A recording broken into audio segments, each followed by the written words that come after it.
You're breathing in like you were going to say something. I'm sorry. I thought you were cutting in. No, that was my fat. So, one thing. For Anthony Eugenio. We're going to next time. Very funny. Wayne Russell, everybody.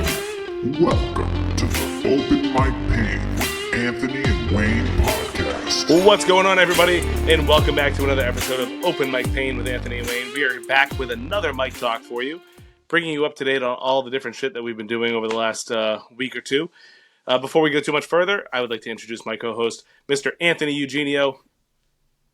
I don't know what that was. I just saw it fly across your screen, but how are you? The fuck I was am that? fantastic. Hold on. I have a little Joe Biden golf ball. I don't know if I can get that to focus, but it's Joe. I don't think you can. It's Joe Biden's face, and it says, "Help, I'm lost." So that's that's the golf ball that I had. That's brilliant. I'm doing well. That's how I push my subtle far rightness onto everybody. Is I put in nice Stanley Kubrick style in the background far right items like that golf ball.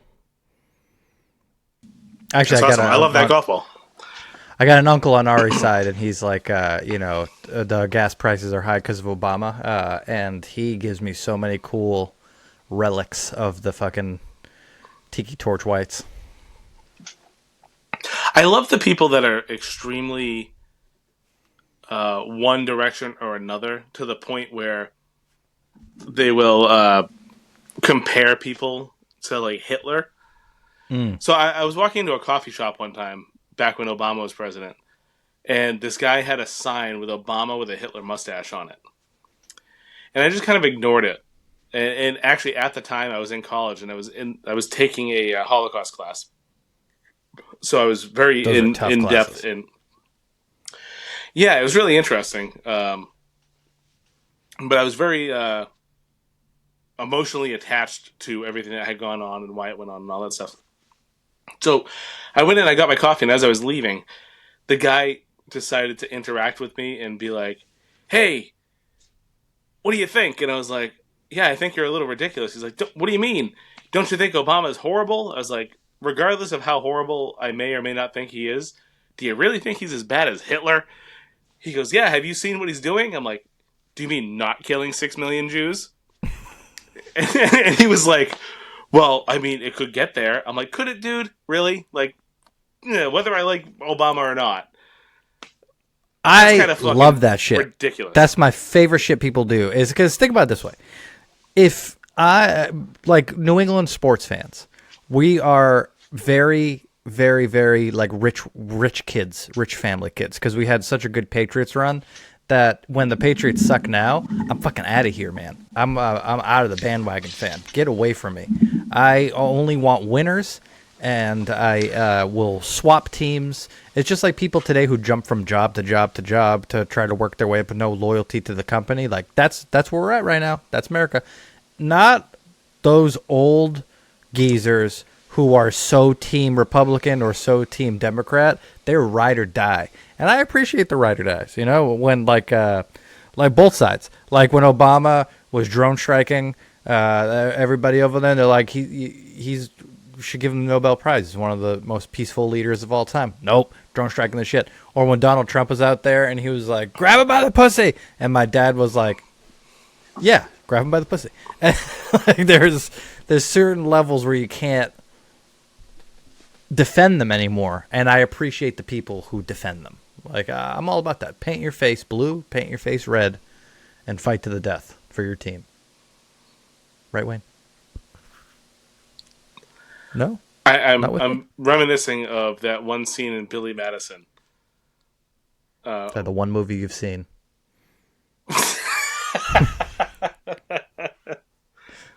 I swear to God, you have 5 movie references in this podcast, and they've all been Billy Madison. Maybe. Shampoo's better. That's a good possibility. No, conditioner is better. Yeah, no. It's very possible.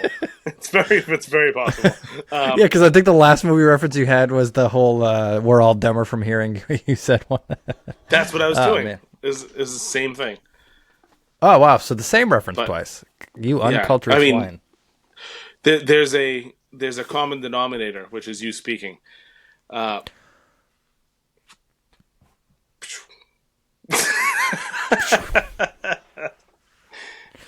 If you say So what are we here common for? What are we denominator and a doing? burn, oh yeah, what are we doing? Well, burning at the burn.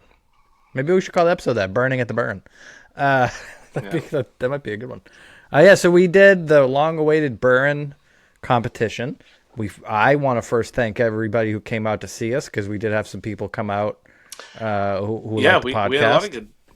We had a lot of good people. We had people that you work with that are familiar with us. We had Israel come out, who we met at One Broadway Collaborative. Justin George, former Burren winner, only in the trio of us to have won. So thank you for coming out. Bob Moran was there as well. So we had a lot of support. It was cool to see all those people kind of come together. Well, so why don't you? So the greatest part about our mic talks in the past have been when we didn't do so well, because it sucks that it happens, but it's great content to talk about a good, not happy about how we did. So why don't we give like a play-by-play of how it went? Spoiler alert, again, not our best, I would say, but for different reasons. So you want to start with yours? Yeah, so I don't know about you, but I was extremely excited driving down. Like, I fucking had like music pumping. I had rehearsed my set a little bit. We got there. First, let's say I don't know what was going on before the comedy contest, but there were a lot of fucking old white people in that in that room when we tried to walk in. It was like the sardines from SpongeBob, except all people with like extra brown hair that they were supposed to be white hair. Yeah. And they all turned and were like, "Huh?" Yeah, And the that kind one guy where that was super they're awkward, like we just caught him masturbating. He was like, "It's almost done." Like, okay, Definitely. Jesus fuck. But there's a lot of yellow tinged fucking beards in there. That's for sure. Yes, there were. But I don't know. I was pretty confident. But when we finally got in there, Janet was not the host. It was Tom. I should have looked his name up, but his name was Tom. I don't remember the rest of it, but Doesn't matter, we'll say. yeah, we'll say it doesn't matter. It definitely didn't go the way I had envisioned it in my head. We watched a couple comics go up beforehand. They did some jokes that were getting laughs that were similar. Not I want to say similar, but they had similar topics to my Dick Talk that I was going to do. They were getting laughs. It was the same type of blue humor. So when I finally got up there, I was super confident. I was excited. And it just didn't hit with that crowd the way that I thought it was going to. But I plowed through. So, like we talked about with Nick Powell, I plowed through. I got to a certain point where I was like, well, this is not the contest for me. At this point, I'm 3-4 minutes in. It's not going to turn around, so I'm just going to fucking finish the bit and enjoy my time on this stage. That's exactly what I did. And, it was what it was.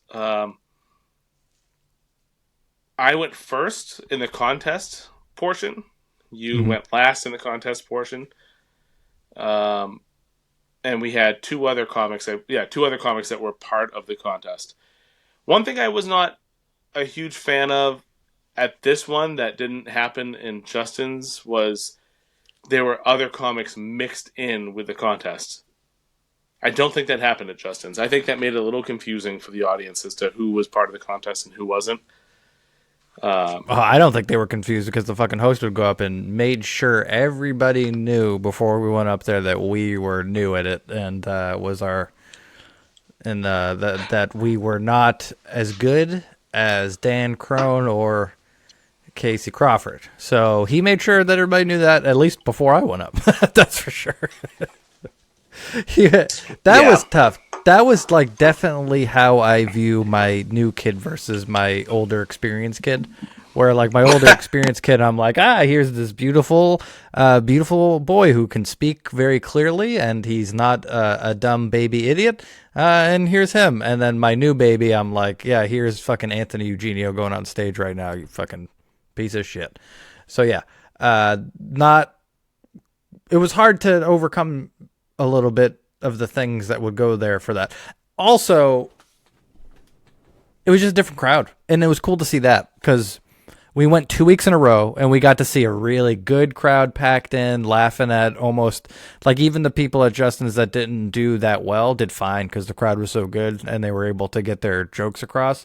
At the Burren this week, it was like I like there was enough people there where it wasn't like an impossible crowd or anything like that. Like it was definitely one that was overcomable. There's probably like 25, 30 people there, maybe, right? Yeah, I mean there's double at the week before, but there was still enough where there was a baseline that you can hit. It just reminded me of like a Salem, Massachusetts crowd where I'm like, if you can get the energy to a right spot and execute, you can have a pretty good set. But the ceiling was pretty low. Like I don't think nobody did amazing that night. I mean, we had a couple crowd work guys did pretty good with crowd work, which was, it was hilarious. I liked it. But I want to say those two guys are friggin' hilarious. The one with the longer hair, I friend requested him on Facebook. I definitely want to hit him up. He had me in stitches. That guy was hilarious, and the other guy was too. Now let me ask you: the stitches that he had it was during the crowd work portions, right? Like that's when that was the funniest part. That was the funniest parts for me, at least. I can't remember material wise what killed. I think the second guy had more crowd work. I think the first guy had that joke about his wife having the knife under the pillow. If I remember correctly, do you remember that joke? No. I'll tell you off air because I don't want to ruin it. But yeah, maybe it was good. But my point is that it was a difficult night to do material in and of itself. Like crowd work did a little bit better for it. Well, definitely, also not the best performance that we both had of our set, probably. Yeah, but I think I would agree with that. For me, I fucked up a line that I've said flawlessly for like 12 times in a row. But yeah, I had the thing that I think I had an all right set. Like that, I guess is where I should talk about my set a little bit because I didn't say anything about it. I did okay. Like that during there was the finals or whatever tiebreaker for the win between me and Ethan, right? That was his name. Yeah, Ethan Andre. Yep. Very funny. And all that. So I did all right. I didn't have a bomb or anything like that, but it just felt off. Like we did the point the night before in Boston, and which again, Tarantino, we're gonna work our way backwards, and we had a fantastic set there, completely different, and it all comes down to the crowd. That's why I don't like to make wholesale changes in comedy based on one show. Like we do get, like sometimes we get with each other and we'll give really pointed advice after a set, when in reality, it's kind of the finer points you should be working on in between sets because the crowd is so dependent on it. The host is so dependent on how you do. It's like you could go up to like the Wicked Funny set that you guys had with that beautiful, awesome crowd. Like put that crowd in a room and it's awesome to perform in front of, but you can get away with a lot of shit there. Or go to Jamaica Plain and do your best shit and nothing's going to happen. Do you think there's a... I was just kind of thinking about this. Like you have like the Wicked Funny set that I did, right? When I went to Wicked Funny, people paid money to go there. Do you think they are more likely to laugh because they paid money thinking they're going to laugh versus people at the Burren that are there just to grab a beer and watch some free comedy? Do you think they're like a little... do you think there's a difference there in how well people will laugh? So not direction? Yes and no. So let me say the yes why. So yes, because you're going to an event. So when you're buying tickets, you're like, this is an event. I think that you're more open to the laughter there. Where you're right on this, there could be a chance that you're not. But you know who overcomes that is a good host, because the host can make it feel like it's an event for the crowd, even if it's free. Like, for instance, Dan Crone, which is he's awesome, and Casey Crawford, also awesome, who are, you can use, if you said the word legendary local comic, you wouldn't be, I think, hyperbolizing too much. They're, high-level comics that have done a lot of stuff. And, man, guess who knew that? The crowd. And they knew that in dichotomy of us. Instead of, like, if I was the host there, I'd be trying to make it feel as similar as possible for everybody performing. You know what I mean? Like, we're all equal. Like, those guys are great. Give them a good intro and all that. But, try to talk us up a little bit, too. Wasn't this your first or second time trying comedy? Yeah. I thought with all those butts you were going to disagree with me, but yeah, we got that a lot. No. So the host said, and again, he was funny, so I'm not trying to shit on the guy, but he said 3 times, this might be the first, or maybe he didn't even say this might be. He's like, most of these people, this is the first or second time they're doing it, type of thing. And I'm like, why? Before, damn, that didn't happen the week before. It didn't. So Janet. I will say Janet was really good when we saw Justin.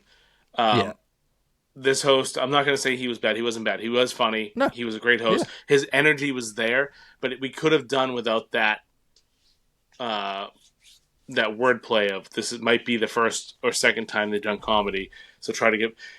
I was the first. And one this was an across the playing field criticism, by the way, meaning that I think that everything that happened competition-wise was fairly done, meaning that the winner should have won, the losers should have lost, and nothing that the host could have done would have changed that. I think what I'm saying is, if he did it a better way, we all would have elevated the night. Because the point that I wanted to get to of what you asked about, of whether or not paying a show changes the way the audience feels, I think that ultimately it literally just comes down to energy in the room. It's a physical feeling that you get when people are starting to laugh. It's like when you go see Jackass when it came out in the movie theaters, and it's the loudest laughing you'll ever have because it gets contagious in a room, and that builds an energy because they have a lot of laughs per minute and all that stuff. And it's like there's a science to it. You have to build that in order to build laughter, gets contagious, and then it keeps spiraling through. So it's the job of the host to try to build that energy and create the room to do that, especially in a room like that that's perfect for it. You're breathing in like you were going to say something. I'm sorry. I thought you were coming. No, that was my fat. So one thing. Sorry, you're breathing really heavy there. Something that I took away from the class I took with Mike Katrobis, that this guy did not do. He just assumed that we were all green, right? So there were only 4 of us in the contest. When we introduced ourselves, he could have said, "Hey, how long have you been doing comedy? What are you doing? Have you opened for anybody? Are you?" So when he brought me and you up, he could have said, "Hey, this guy." He doesn't even have to say how long we've been doing comedy, but he could say, "Hey, one half of the host of Open Mike Payne, please welcome Anthony Eugenio." And then when I go up, the other half of Open Mike Payne, please welcome Wayne Russell. That's the minimal, right? The minimal you could do. The other guy, the guy that won, has been doing comedy off and on for 8 years. I talked to him outside after. Ethan Andre, awesome guy, by the way. And Ethan, if you're listening to this at all, accept my friend request. You said I was really close. Just fucking do it, man.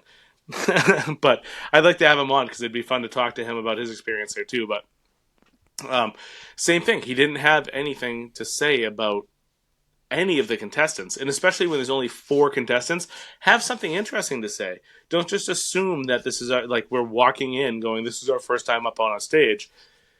This was just the first time. That sets a really bad precedence. So I performed with Casey Crawford before, and we've had other high-level or local comics that have been on the show. And every other show, I felt just like them when I went up there to do it. Like when I did with Casey Crawford and you at the Brick with Aaron Feely, and she made us feel exactly like he felt when he went up there, and she gave us a very similar intro with similar enthusiasm, and we felt like we were part of the same show. This, I felt like I was like they do 6-year-olds in the halftime show of football games where they put pads on them and they're like, now let's watch them play a little bit. That's exactly how I was made to feel going on there, which sucks because I'm like, I get it, it's an amateur comedy contest, but it's, we put work in. Like, we get laughs at places. Like we've done pretty good sets before, at least in the sense of like we can hang. We're not like somebody that's not done it. I get it if it was our first time doing comedy legitimately. You're gonna have a hard time up there doing that. But yeah, the Burren that was kind of my point for having good comics on there. Yeah, well, that was my point. I mean, and honestly, the host couldn't know because you just sign up. We don't send tape to Janet. Well, he could know if he fucking asked, but yeah. But that's the thing. You could have asked. And that, like I said, that was one of the things in Mike's class was go up to the people that you're bringing up and say, hey, what do you want me to say about you? What have you done? And yeah, and I get it. There's a big difference. There's a cool kids club with it too, which is tough. There is, but you're ultimately there to put on a show, right?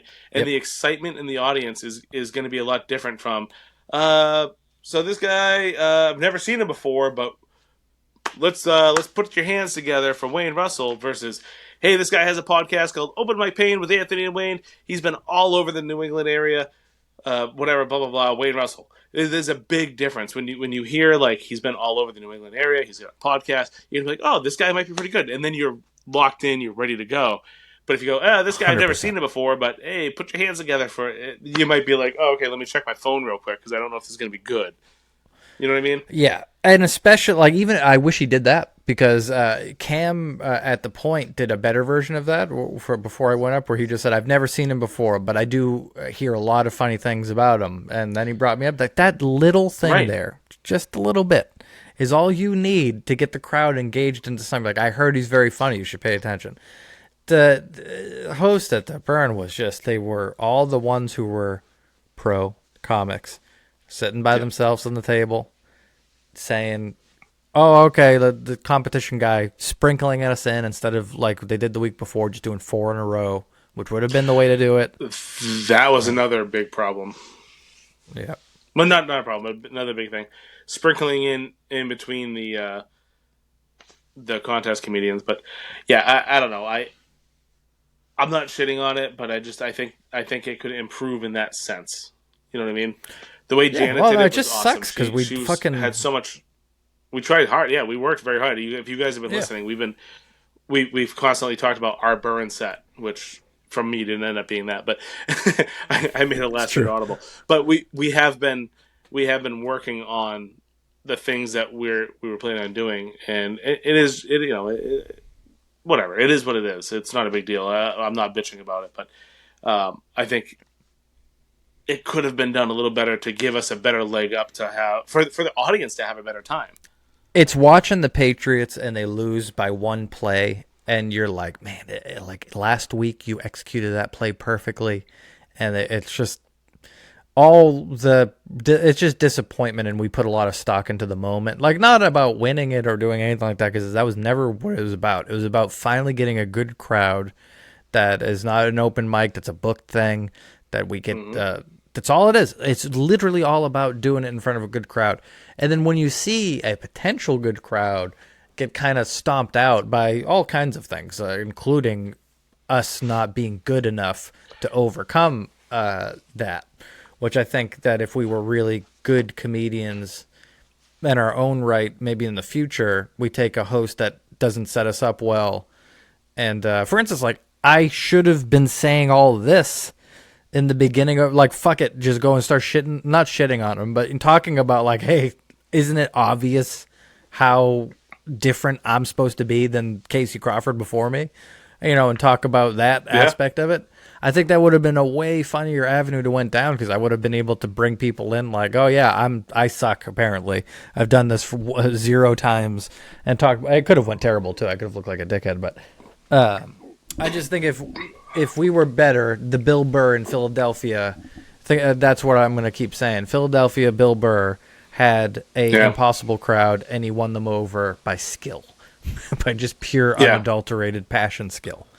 I take a problem with that too, but it's just hard to see the week before, and you're like, man, just give me. I think that's why. I think that's where the salt comes from. We saw the week before how awesome the crowd was, how awesome Janet was with the crowd, how awesome she was bringing people up, like putting everybody on a pedestal, and then just having everybody fucking engaged, and not having that kind of sucked. It really sucked. I'm not gonna lie, it really sucked.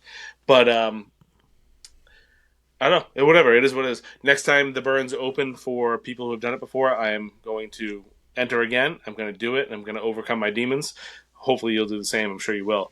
But yeah, because it's not the Burns' fault or any of that stuff. It's just sometimes it's a bad night, and you're just nothing clicks, and who knows what's going on in the host's life that day and all that, and maybe he's got some shit going on, and you can only control the variables you can control. All you can do is just do it again and not be like, I feel like in this, how this went for us, we could be bitter and be like, I'm not doing that shit. What the hell's the point of that and all that? And in reality, it was equal parts, wasn't meant to be that night, and we weren't good enough to overcome it. So that was the two things that we learned from it. But I think you learn your most from these type of sets than the better ones. So yeah, I agree with that 100%. I think we should move on from the Burren, but I will say, because you're not going to say it, you were very close to winning. It came down to you and Ethan. It was just by a hair you lost. So I want to say congratulations to you for being in the runner-up. So good job. Yeah, I mean, I enjoyed watching it. Think. I think it was not a award-winning performance. So that's I don't think any of us had it to be, like I think Ethan did, obviously, because that makes sense. But I think that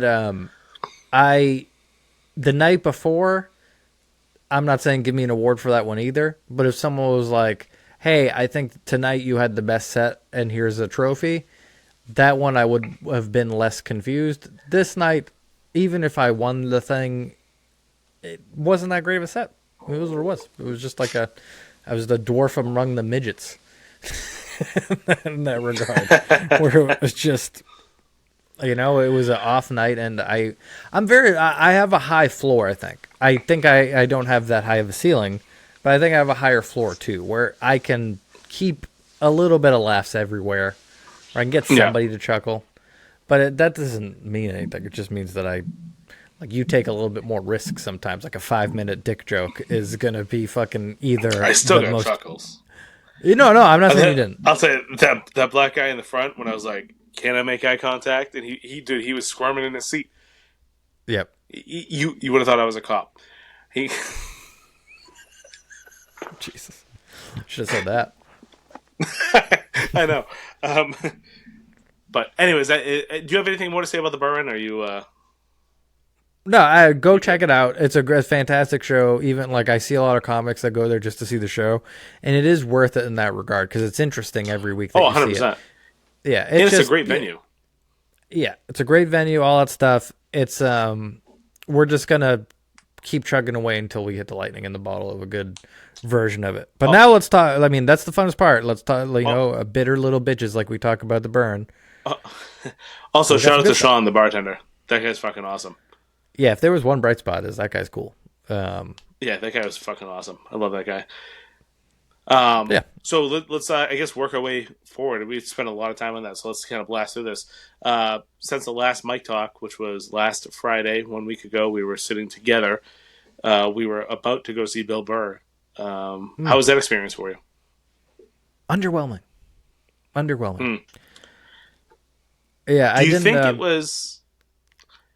Do you think you had high expectations, like higher than necessary expectations? No, I think that the problem with it was, because I've been thinking about it a lot of why I didn't like it so much. I just think I've been conditioned for the last 8 months now for club comedy and the fast-paced, intimate environment, that type of thing. That when we got out there and you feel like you're watching a club, You feel like you're watching the best club comic of all time, just out there doing a completely different thing. Like it's putting Michael Jordan out on a football field, and he just doesn't, or a soccer field, and he just doesn't know what he's doing, and it just doesn't make sense for that thing. But he's so good, just not the right venue, an arena, I kind of get where you're going with that. I think it's a little extreme. He definitely knew what he was doing. He had a lot of funny stuff. I'm not saying he didn't know what he was doing. I'm just saying it didn't feel like, it felt like his set was meant to be done. Yeah, exactly. It felt unnatural. That's a better way to say it. Yeah. So my problem with it was an arena. We were pretty close. We were on the floor, but we were still far enough away where I felt like I was watching TV with 8,000 people. Yep. That's what I felt. Bill Burr is such a facial expression comedian.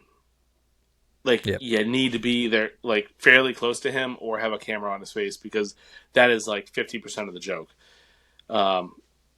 He can make you laugh just with a little face. So, yep. I think and if I thought was Dean ever Del to go Rey back was and poor. see him, poor is not the word.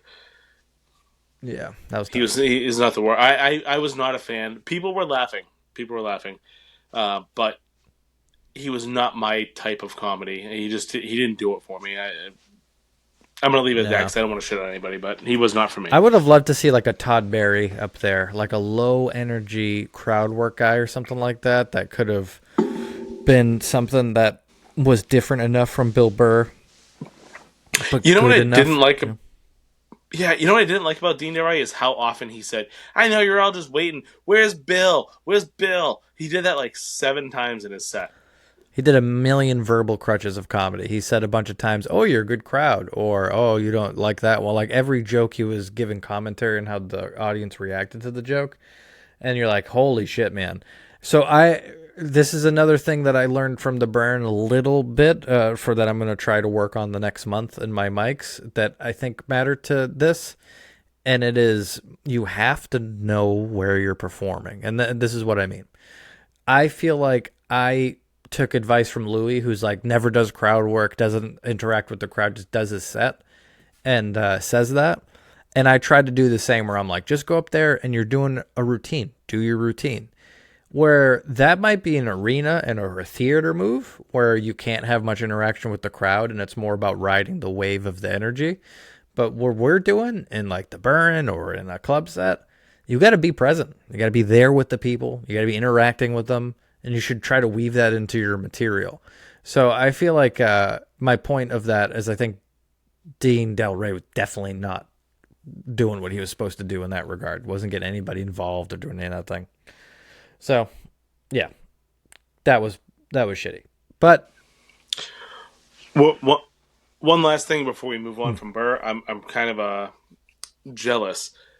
I have a couple friends that went to see Burr in Manchester, and one of his openers, along with Dean Del Rey, was Tony V. It's awesome. So, obviously I get to see Tony V at the Luna Theater, which was awesome, but it would have been cool to see him on the same stage as Burr. I heard he did great, though. One of the guys I work with went to see him in Manchester, and he said he didn't remember Tony V's name, but he's like, the Dean Del Rey guy wasn't great, but there was another guy who did awesome before Bill Burr. So he said he was actually kind of the highlight of the show because he was underwhelmed with Burr, too. So great job, Tony V, by the way, who, that's one who's really cool that we have. He performs in the circles we perform in, meaning we're in the scene that Tony V's in. Yep. So it's cool to think that we could open for him someday or, be on that. That's kind of I feel like if you're in the Mafia and you're being a made man, you're a made man when you open up for Lenny Clark or Tony V or something like that. That's the comedy version of that. Yeah, absolutely. Do you have anything else to say about Burr before we go on? Nope, let's move on. We're going to talk about the point now, right? A little bit. Well, yeah, before we do that, on Monday, because I didn't know I was going to go to the point, I went to Clementos in Manchester. Oh, yeah. Clementos. Yeah, that was... It was a mic. They don't serve alcohol at the moment, so there was no crowd.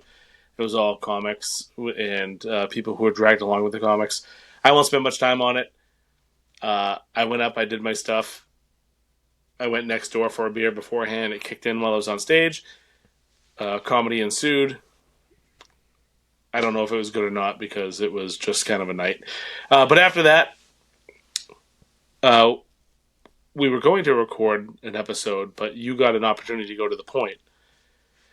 And we had a guest that was going to come on, and he canceled. And right after he canceled, I got an email or a Facebook message from Cam, Cam, the host of the point, that said, "Hey, you want to come on tonight?" And I was like, "Dude, you're not going to believe this. I was supposed to record a podcast, but it just canceled, so I'm on my way down." So both Anthony and I got to go down to the point and spend a night together and do some comedy, and it was fucking awesome. Yeah, it was a serendipitous event because I had sent him out, like a tape and a request and all that, and I got on. And then you smartly, and thankfully for me, reposted the show a bunch of times. So he saw you and also saw that you were a comic and all that stuff. So it got you an opportunity to go on by reposting it. So it all just worked out. It was like it's like a nice meant-to-be show, which is cool. And I think we both had really, really good sets. We had a lot of laughter. A lot of this is a really good night, and we also got to meet Jen Howell and Lauren Sims. And Jay Gillespie. Jay Gillespie, yep. And we've seen them out and about. Yep. Minus Jay. I don't think I've ever seen Jay around, but I saw Lauren Sims at the Luna, and I've seen Jen at Coffee and Cotton and a couple other places. But we actually got to meet them and interact with them, and two of the nicest people you could ever meet. Like that made it sound like one of them was a cunt by how you said that. We said three people, and you're like, two of them. Oh no, I'm sorry. Nicest people you ever meet. Yeah, no, I'm sorry, I'm an asshole. Jay's a piece of shit, actually. No, they were all extremely nice. Great people. I was, what I was thinking, because it was so by chance that you did that show. Because again, I had to repost, he had to see it, he had to send it to you and all that. How shittier would this mic talk would have been if you just did the Burren and Clementos? Could you imagine that have been your two sets of that week? I would have been on the verge of quitting. I would have been like, I'm taking a month off. That's the fine line I'm talking about, where you can't take an individual set and make wholesale changes on it, because that little change of not getting a good set. Yeah, I'm just saying, it could push you over the edge. But you get one good The Point set in the middle of it, and you're like, I had a pretty good week. Yeah. Because I think we made connections. We're going to go to The Point again on the 17th, which we're excited for. Come see us. We're going to do some new shit, right? Yeah, so we could talk about that, but yeah, after the Burren, my plan was to curb my set that I did at Wicked Funny along with Dick Talk, curb it unless, let's say I might get a book show at some point, and then I might bring out the Wicked Funny set and throw in a couple things. But I want to curb it and work on a new 10 to 15 rotating that I can kind of curate over the next couple months. Yeah, you should definitely come out and see us, because you're going to see some new stuff. And that is one of the coolest venues. I think The Point is the oldest bar, or one of the oldest bars in Boston. Wow, I didn't know that. Oh, you didn't? Oh, yeah, no. I'm pretty sure it's the oldest bar in Boston, or if it's not, it's within a few years. And it was great. It had a little stage. It was very dark. It had spotlights. There was a crowd. Was a crowd of people. Yeah, everybody was super nice. There was a crowd of people that were not comedians that were just watching. There had to have been 20 or 30, maybe 40 people there at its highest. I don't know. I'm really bad with counting, but probably less. Maybe you can tell me. Probably less. Probably 20 people. I think there was at least 30 when I walked in. People definitely left, but I think there was at least 30 when I walked in. I don't know if you noticed. Can we talk about the crystal ball thing that he had or whatever for timing? That is fucking right. You can.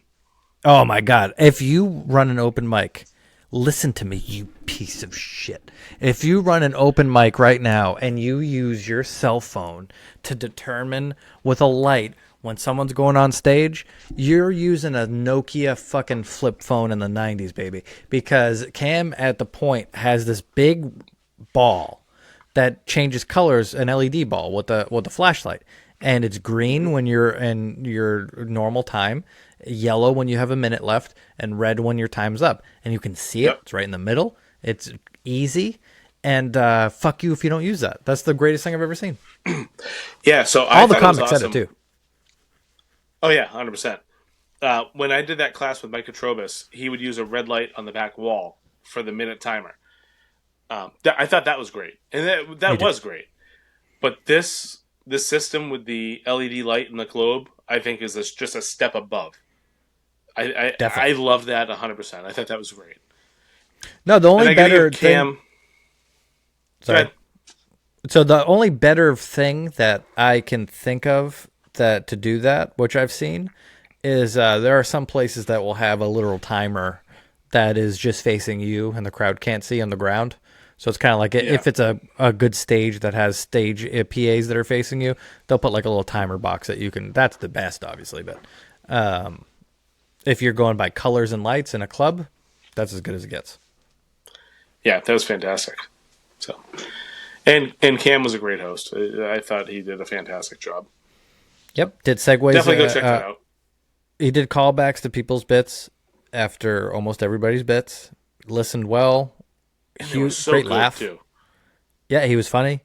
He did a couple times, where he was just talking about some guy's set, and the guy had a comic went up. He had a callback to the guy's set. The guy said something from the crowd at him, and it launched Cam into one of his bits that felt seamlessly organic into it, and that's what it's fucking all about right there. If you don't know, if you're not a comic and you're listening to this and you're like, the ins and outs of how we look at somebody and say they're good or bad when comedy's so subjective, it's shit like that. Like, I can see somebody go up there and not like their style of comedy as far as making me laugh, but I can recognize the skill of using in and out of crowd work weaving into your material like Cam did. I liked his material too, so he happened to hit me on both ends where I thought he was funny. But, that's how you recognize skill, stuff like that.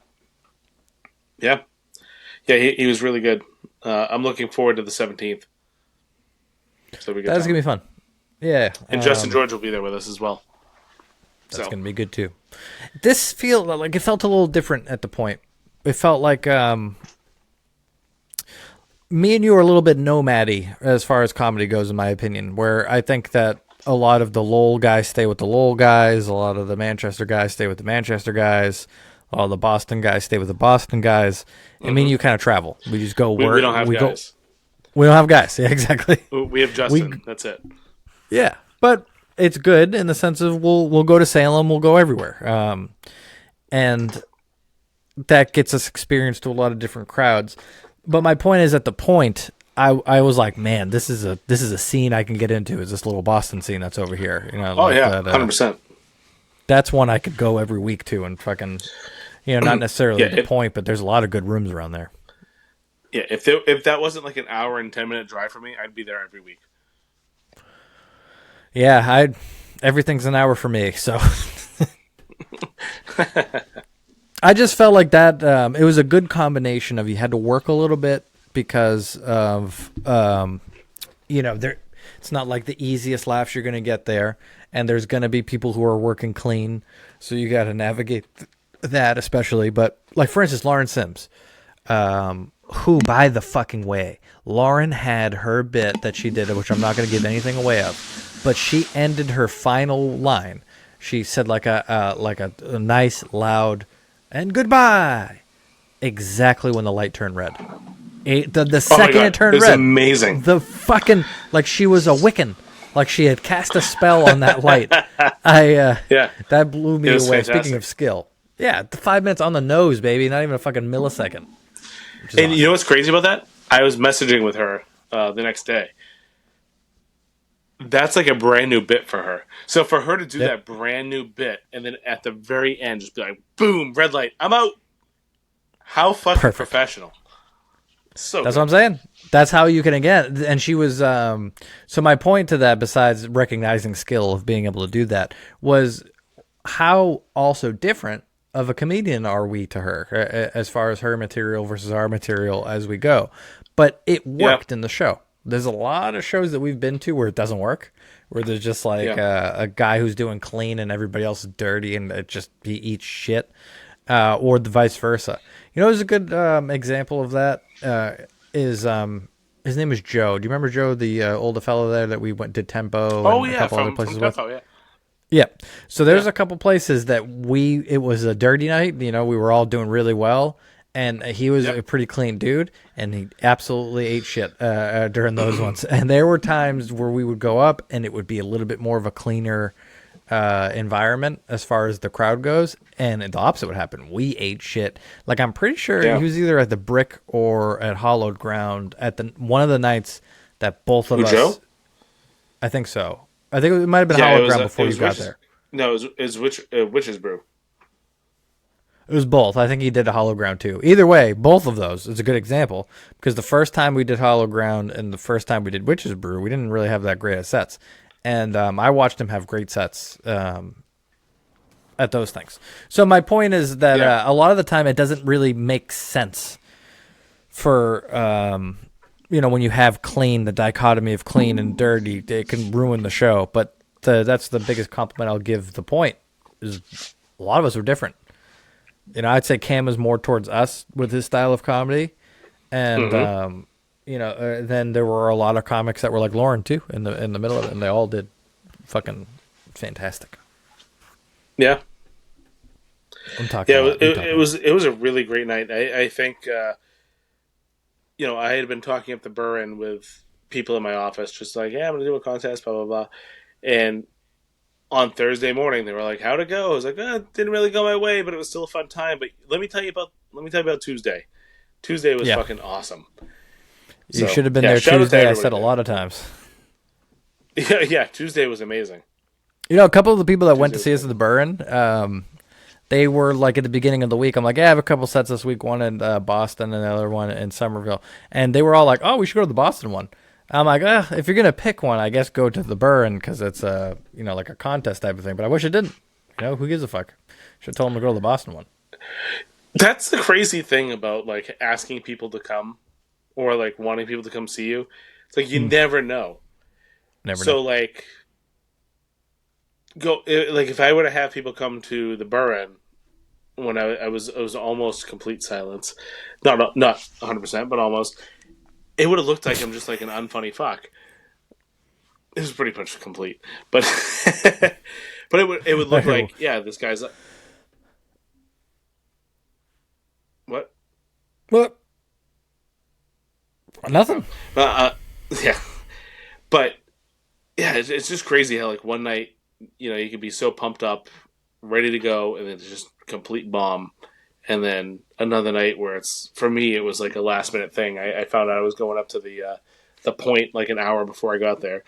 And it was a great night. It's just, comedy's a fucking weird animal, man. It really is. That's why it's hard again, I'll say it for the millionth time. It's hard not to, like, you got to be in the set you're doing that week and just do it. Because right now we put so much stock into these individual sets because they're the only ones we do during the week or the only couple that we do. And at some point in this game, if we progress further, we're going to do 6 sets in a week, like a couple nights a week or something. And that's just going to be one of the Burn would have been one of the 6 sets you did that week. And then it would feel different. You know, if 5 of the 6 sets you did really well, you learned something from it. It was just a tool of the night. But I think for us, which is hard and detrimental in the beginning, is we are kind of living or dying on how one show went that week. Where we're just like, that's how is your comedy career doing? Well, this week I ate a lot of shit, so not good. That's a really good point. I don't... Uh-oh. Did I lose you? Oh, there you are. I'm back. That's a really good point because I don't know, like, We've been going like once a week. Now we're kind of going twice a week. This week we went 3 times a week. And even 3 times a week, I ate shit 2 out of the 3 times. And I am just living high on that one night on Tuesday. But you're taking into account a lot of factors. You know, like, for one, like Clementos this particular week was just, the crowd just wasn't quite laughing at anybody. There was no beer being involved, which getting people lubed up is a big deal. Um, the Burren, there wasn't really a lot of laughs to go around at the Burren, but I don't know. There's a lot of factors, but I think once we get to the point where we can do a lot more sets in one particular week, it'll help us with development for sure. Yeah, and it's going to help us not make rash changes, which that's why a couple days after the set, I haven't really been like I haven't wanted to do a autopsy on the set too bad for both of us. And again, I know, like you're saying, I almost won, and it was a pretty good set as it was. So I'm trying not to be too hard on myself on it. But at the same time, I'm trying to do for these sets, besides have a good crowd, which would be awesome, so I can enjoy the set. But practically, what I'm trying to do for my comedy setup is learn how to navigate different crowds and how that they go. And for like, if you the next day change Dick Talk completely because of every part of it that didn't get a laugh you changed, you would fuck up that bit. You know, and it's a good bit. There's nothing wrong with that. There's nothing wrong with it. It didn't hit that night. It's fucking sometimes that happens. And I feel like that the emotion that you feel right afterwards makes you want to do those wholesale changes. Uh, like we talk There's a about lot of after our things the shows. emotion. There's a lot of things the emotion made me want to do that night. Yeah. There's a lot. I know what you mean. But that's the thing, though. You're going to go up to the safe on Tuesday or wherever we end up going and have a good set. And it's going to be, you're going to feel exactly the same way that you did before. There will be Maybe. milestones and competitions and festivals and openings and all that stuff that we're going to be excited about in the future and that we're going to eat shit at sometimes. And it's just important to know. And maybe this is where we should end on, some of this ballpark, that if you're trying to do comedy, don't take it literal show by show for your emotion. Just try to improve every week because the crowd is such a big fucking factor in how the night's going to go for you, no matter what. Unless you're like, if you listen to Joe Rogan talk about his days in the Comedy Store, all they talk about is, yeah, we bombed all the time. There's some nights that you had a shit crowd. There's some nights that you had a good crowd. There's some nights that you did something. Oh, it's incredible that how one phrase that you say differently in your set, like in Dick Talk when you fucked up that one line that you had to restart. It's amazing Mm-hmm. that one little change can do to kill the energy for the rest of that bit where you said it good Yeah. another night and it might have gotten more. So Yep. it's hard. What are you going to stop doing comedy because you fucked up that thing? No, you just learn as best you can from it. You learn the most from these sets, obviously, because you kind of see what doesn't work for trying to bail yourself out of that, and you keep moving on. Or quit comedy tonight. Bye. Yeah, that's all you can do is just keep moving on, and like you said, don't take one night and say this doesn't work because this one particular crowd didn't like it. Uh, Well, I think Nick Powell there's and different. Xtina are a great example of this too, especially with the Burn. As Nick Powell went up and he had a great set and a really good crowd lightning in the bottle. And I think he told us on that night, a couple of the contestants had a bad set too. So, obviously good for competition wise for him that happened. And then Xtina went up a couple weeks later, and a guy who lost his fantasy football competition, brought all of his fantasy football friends out, did comedy for the first time, and won the competition because he got most of the laughs. So both of those Applause. things, Most of the applause. yeah. Oh, sorry, Laughs and applause. applause Yeah, are not different. laughs. Yeah, the applause at the end. Yeah, you're right. So that's the thing. So both happened, meaning it was great that Nick did that good, and we should give him credit for running that contest that way and got to go to Nick's comedy stop afterwards, and all that was awesome. But at the same time, you can admit that Xtina got kind of like, what the fuck is the point of that place if that's how it went that night? You know what I'm Yeah. saying? So if you swap positions and Nick did Xtina's night and Xtina did Nick's night, maybe Xtina wins, maybe Nick loses, and all of that's out of their control. So my point is, it's out of our fucking control too. So just do the best you can, learn the best you do, and don't hate yourself afterwards as much as we do. Hate yourself the Yeah, right amount. I gotta say that one thing that I've really kind of taken comfort in is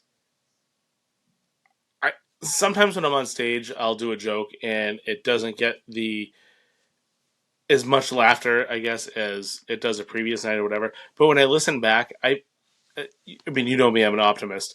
You're a pessimistic prick, so you might not get this. But I listen back to it, and even if it doesn't go as well as I was hoping, I do hear the few laughs. I'm like, all right, there's something there. Maybe I have to tweak it. Maybe I have to change it a little bit. But those 7 people out of 20 thought it was funny. So there's something there I have to work on. So don't Yeah. don't think that a lower laugh count is means it's not worthy, or even a no laugh count. And maybe it's just like a word or two that's gonna make the difference. But I don't know. I'm trying to not be super negative when a joke doesn't go the way that I want it to. No, and I think what we should do, because I've been pushing this since the beginning of our comedy career, I think is I really like. I hate the people who say I'm not a pessimist, I'm a realist, but I'm gonna say that now. What I am both ways when I do well too, though.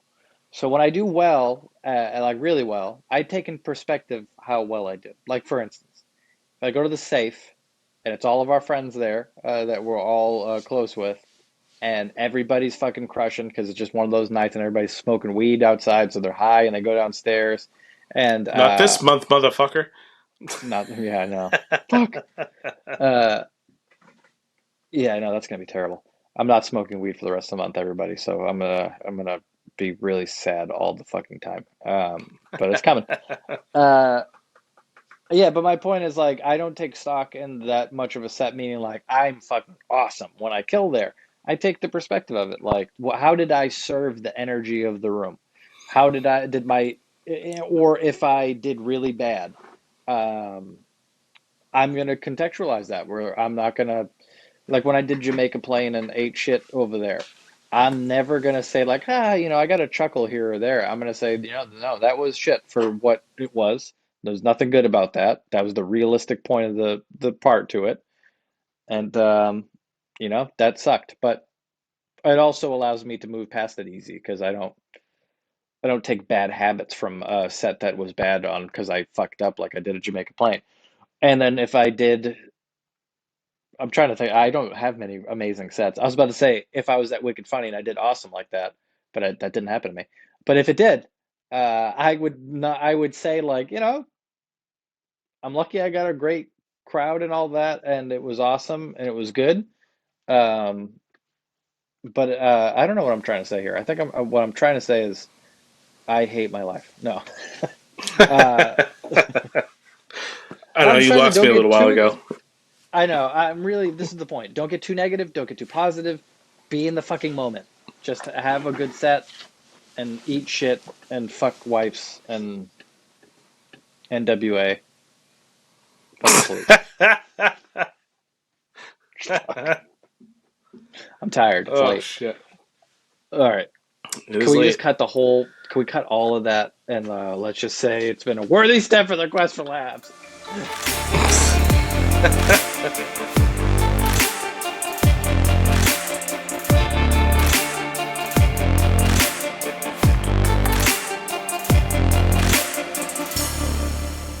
Shampoo's better.